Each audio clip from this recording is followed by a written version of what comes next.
नमस्कार बच्चों। आज के इस एपिसोड में हम डिस्कस करेंगे क्लास 10th इंग्लिश की हमारी असेसमेंट वर्कशीट नंबर 6 को। ये आपकी 27 सितंबर 2021 की वर्कशीट रहेगी। ये जो आपकी असेसमेंट वर्कशीट होती है ये आपके क्लास टेस्ट या फिर आपके यूटी की तरह होती है। सो आपसे एक्सपेक्ट किया जाता है, उम्मीद की जाती है कि आप इनको खुद कीजिए, सेल्फ कीजिए। अगर आप सेल्फ कर सकते हो दैट्स ग्रेट, बहुत अच्छी बात है, क्योंकि इससे आप खुद को असेस कर पाओगे कि आपने कितना पढ़ा, कितना समझा, कितना आपने सीखा, कितना आपने जाना। अगर आप खुद नहीं कर सकते, कोई भी कारण रहा हो, कोई भी रीजन रहा हो, या खुद नहीं करना चाहते, तो भी एटलीस्ट ट्राई जरूर कीजिए। उसके बाद अपने आंसर्स को, अपने सॉल्यूशंस को आप मैच कर सकते हो, टैली कर सकते हो इस असेसमेंट वर्कशीट वीडियो के साथ। Let's begin. चलिए शुरुआत करते हैं हम आज की इस असेसमेंट वर्कशीट नंबर 6 की। आज की हमारी असेसमेंट वर्कशीट नंबर 6 आपके क्लास 10th इंग्लिश के 3 चैप्टर्स पर बेस्ड रहेगी। The Triumph of surgery, his first flight and the black aeroplane. इस असेसमेंट वर्कशीट के 2 पार्ट रहेंगे। फर्स्ट पार्ट में ऑब्जेक्टिव क्वेश्चंस रहेंगे और सेकंड पार्ट में आपके सब्जेक्टिव क्वेश्चंस रहेंगे। चलिए फर्स्ट क्वेश्चन को देखते हैं। फर्स्ट हमारा क्वेश्चन दिया गया, what was the seagull afraid of. जो सीगल है, सीगल क्या होता है? सीगल जिसको आप समुद्री चिड़िया कह सकते हो, जिसको आप गंगा चली कह सकते हो, तो सीगल को किस बात से डर लगता था ये हमें बताना है। फर्स्ट ऑप्शन है रनिंग, सेकंड ऑप्शन है स्विमिंग, थर्ड है फ्लाइंग एंड फोर्थ ऑप्शन है आपका none of the above. Correct answer आपका सी रहेगा, फ्लाइंग, यानी कि उड़ने से डर लगता था। सेकंड ऑप्शन है who gave young seagull a piece of fish. Young seagull को अ पीस ऑफ फिश दिया जाता है, कौन देता है? फर्स्ट ऑप्शन है ब्रदर सीगल, सेकंड है मदर सीगल, थर्ड है father seagull and fourth option है all of the above. Correct answer आपका बी रहेगा। जो मदर सीगल है उसे फर्स्ट ऑफ ऑल एक पीस ऑफ फिश देती है। ठीक। उसके बाद थर्ड आपका क्वेश्चन रहेगा। थर्ड क्वेश्चन यहां पर दिया गया, why didn't the pilot turn the aeroplane back towards the Paris. Aeroplane है, जब वो तूफान में फंस जाता है या सामने की तरफ वो स्टॉर्म को देखता है, ब्लैक क्लाउड का स्टॉर्म को देखता है, तो वापस टर्न नहीं लेता पेरिस की तरफ। तो हमें बताना है कि ऐसा क्यों करता है। ओके, फर्स्ट ऑप्शन है he wanted to meet his family, वो अपनी फैमिली से मिलना चाहता था। Second, he wanted to go on holiday, वो एक हॉलीडे पे जाना चाहता था। थर्ड ऑप्शन है he didn't want to miss the England और इंग्लिश ब्रेकफास्ट को मिस नहीं करना चाहता था। Fourth, he didn't like Paris, वो पेरिस को पसंद नहीं करता था। तो इसमें करेक्ट आंसर आपका ए रहेगा, he wanted to meet his family, और फैमिली के साथ वो हॉलीडे स्पेंड करना चाहता था, फैमिली के साथ वो ब्रेकफास्ट करना चाहता था। तो इसमें मेन जो रीजन रहेगा वो आपका फर्स्ट रहेगा, he wanted to meet his family. तो ये आपका करेक्ट आंसर रहेगा। फोर्थ क्वेश्चन है what was the pilot not sorry about. Pilot को किस बात का दुख नहीं था? बिल्कुल भी दुख नहीं था। फर्स्ट है मिसिंग हिज हॉलीडेज, दुख था उसे अगर हॉलीडेज मिस हो गई, बड़ी काफ़ी ज़्यादा एक्साइटेड था वो। सेकंड है driving the plane into the storm, बिल्कुल भी दुखी नहीं था, उसे लग रहा था कि मुझे घर पे जाना है, अपनी फैमिली से मिलना है, तो इसलिए उसे बिल्कुल भी वो सॉरी फील नहीं कर रहा था इसको लेकर के। Third option risking the leaves of the fellow passengers, passengers उसमें थे ही नहीं थी, he was the alone pilot in that aeroplane. तो ये इसमें आपका करेक्ट आंसर डी रहेगा। बोथ सेकेंड एंड थर्ड, यानी कि इनको लेकर के वो बिल्कुल भी सॉरी फील नहीं कर रहा था। उसके बाद फिफ्थ हमें क्वेश्चन दिया गया, चलिए फिफ्थ को देखते हैं। Which of the pilots instrument stopped working first. Pilot का कौन सा इंस्ट्रूमेंट है वो पहले काम करना बंद करता है? फर्स्ट ऑप्शन है compass, second radio, third option है both stop together and fourth option दिया गया बोथ वर वर्किंग। तो इसमें करेक्ट आंसर आपका रहेगा वो रहेगा C, compass and radio both stopped together, यानी कि दोनों ही एक साथ काम करने बंद कर देते हैं। तो ये आपका फिफ्थ क्वेश्चन था। उसके बाद हमें सब्जेक्टिव क्वेश्चन दिए गए, चलिए इन सब्जेक्टिव क्वेश्चंस को अभी हम सोल्व करते हैं। तो इसमें आपका सिक्स्थ जो क्वेश्चन दिया गया, सिक्स्थ क्वेश्चन है answer the following questions in 20 to 30 words में हमें आंसर देना है।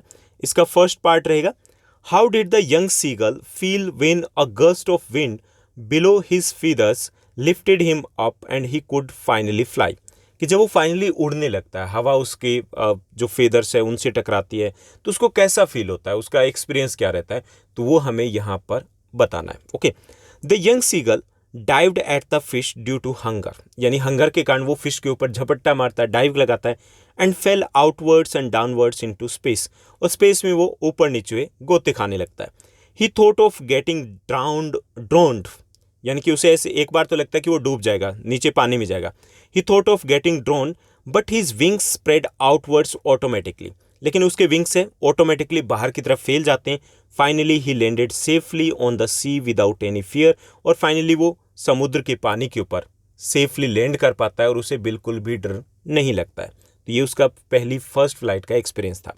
उसके बाद सेकंड जो पार्ट दिया गया इसी क्वेश्चन का सेकंड पार्ट है, how was Mrs Pomfrey responsible for trick is bloated appearance.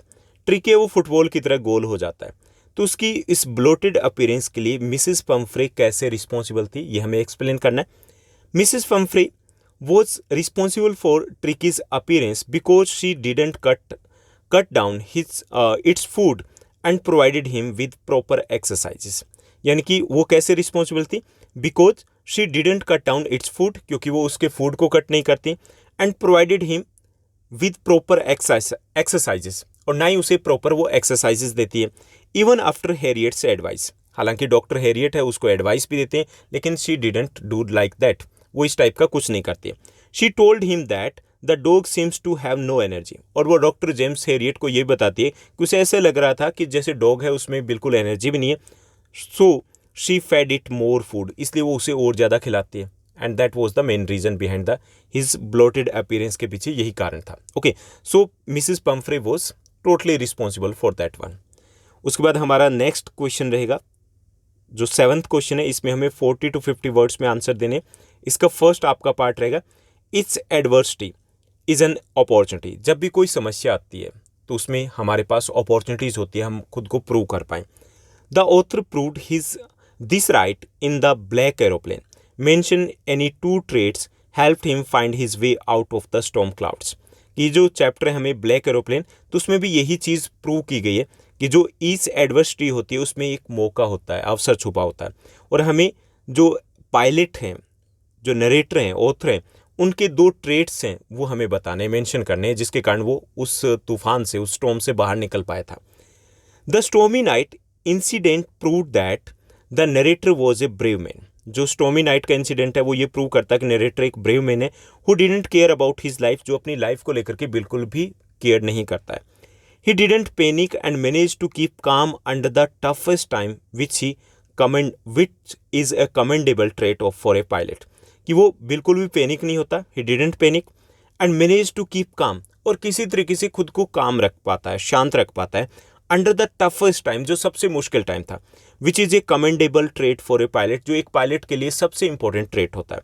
Adversity revealed him to be a brave and patience and the obedient, कि जो एडवर्सिटी है उसके कारण वो ब्रेव बनने के लिए, उसकी जो ब्रेविटी है वो हमें दिखाई देती है कि वो काफ़ी ब्रेव था। इसके अलावा वो शांत है, बिल्कुल भी काम रहता है, ओबीडियंट पर्सन भी है। ओबीडियंट भी हमने देखा कि फॉलो द ब्लैक एरोप्लेन को वो फॉलो करता है। तो ये ट्रेट्स है वो निकल के आते हैं उस इंसिडेंट से। Now let's move to the second part of this question, जो 7th है उसका सेकंड पार्ट देखते हैं। सेकंड पार्ट है, his feet sank into the green sea. His feet, किसके, सीगल के फीट है वो ग्रीन सी में डूब जाते हैं। Then his belly touch it, और उसके बाद उसकी बेली है उस ग्रीन वाटर को टच करती है, एंड ही सेंक नो फर्दर, उसके बाद वो और ज़्यादा नहीं डूबता। How did the young seagull feel after making his first flight, अपनी फर्स्ट फ्लाइट के बाद जब वो वहाँ पे टच करता तो उसके बाद उसको कैसा फील हो रहा था। When the seagull's belly touched the green sea, he was scared that he would sink. जब पहली बार उसकी बेली टच करती है ग्रीन सी को तो वो डर जाता है, उसे लगता है कि वो डूबेगा। He tried to fly, वो उड़ने की कोशिश करता है, बट couldn't, लेकिन उड़ नहीं पाता है। He was exhausted and weak due to the hunger, वो क्योंकि थका हुआ था और हंगर के कारण काफ़ी कमज़ोर हो चुका था। यानी कि ये सब कुछ होता है उसकी फर्स्ट फ्लाइट के बाद। Now let's move to the next question. 8th हमारा क्वेश्चन रहेगा, answer the following question in 100 to 120 words में हमें आंसर देना है। यानी कि आपका लॉन्ग आंसर टाइप क्वेश्चन रहेगा और हमें इन्हीं वर्ड्स जो लिमिट है उसको फॉलो करना होगा अगर आपको आउट ऑफ मार्क्स लेने हैं यहाँ पर। Imagine that Tricki can understand the language of womens. Imagine कीजिए कि ट्रिकी है वो हमारी लैंग्वेज को समझ सकता है। वेन गोज बैक होम, जब वो वापस आता है, what does he tell Mrs Pumphrey about his stay in the surgery. वो सर्जरी में जहाँ हॉस्पिटल में रहता है तो अपने स्टे के बारे में वो मिसेस पम्फ्रे को क्या बताएगा वो हमें इमेजिन करना है। And what is Mrs Pomfrey's reaction and does it lead to any change in the way she treats him, और मिसेस पम्फ्रे का क्या रिएक्शन रहता है, क्या उसके बिहेवियर में कोई चेंज आता है, तो ये सब कुछ हमें इमेजिन करके बताना है। Okay, so Tricki might share that, Tricki अगर वो बोल सकेगा, ठीक, तो क्या शेयर करेगा। Tricki might share that he gets less to eat at the surgery but he feels more energetic there, कि उसे सर्जरी में, हॉस्पिटल में खाने के लिए कम मिलता था, but he feels more energetic there, लेकिन उसको ज़्यादा एनर्जेटिक वो फील करता था वहाँ पे। He has to fight with other dogs to grab his share of meal, कि उसे अपने खाने को, अपने मील को ग्रैब करने के लिए बाकी डॉग्स के साथ फाइट करनी होती थी। Though his mates kick him and bowl him over, he loves and enjoys their company. हालांकि उसके जो मेट्स थे, बाकी जो डॉग्स थे, उसे किक हिम, उसको किक करते थे या फाइट होती थी, लेकिन वो उसे अच्छा लगता था। He loves and enjoys their companies, वो उनकी कंपनी को एंजॉय करता था। He might say that he is getting to be quite stronger at the surgery, और शायद वो ये भी कहे कि वो सर्जरी पर काफ़ी ज़्यादा स्ट्रोंग हो चुका है। ओके, तो ये सब कुछ वो शेयर करेगा ट्रिकी अगर बोल पाएगा तो। ओके, उसके बाद हमें बताना कि मिसेस पम्फ्रे का क्या रिएक्शन रहेगा। Mrs Pomfrey would understand that ट्रिकीज experience that over protectiveness, यानी कि मिसेस पम्फ्रे वुड अंडरस्टैंड, समझ जाएगी किससे, फ्रॉम ट्रिकीज एक्सपीरियंस से वो समझेगी that over protectiveness and over eating without exercise can make anyone unhealthy, कि अगर ओवर ईटिंग की जाए, ओवर प्रोटेक्टिवनेस अगर शो की जाए तो किसी को भी बिना एक्सरसाइज के अनहेल्दी बना सकती है। We must understand that life is not all about eating all the time, और हमें ये समझना होगा कि लाइफ का मतलब ये नहीं कि हम हमेशा खाते रहें। Life style disorders can be treated with the right routine and eating habits, की लाइफ स्टाइल का जो डिसऑर्डर है उसको हम ट्रीट कर सकते हैं अगर हम सही से रूटीन को फॉलो करें, ईटिंग हैबिट्स को अगर हम इम्प्रूव करें।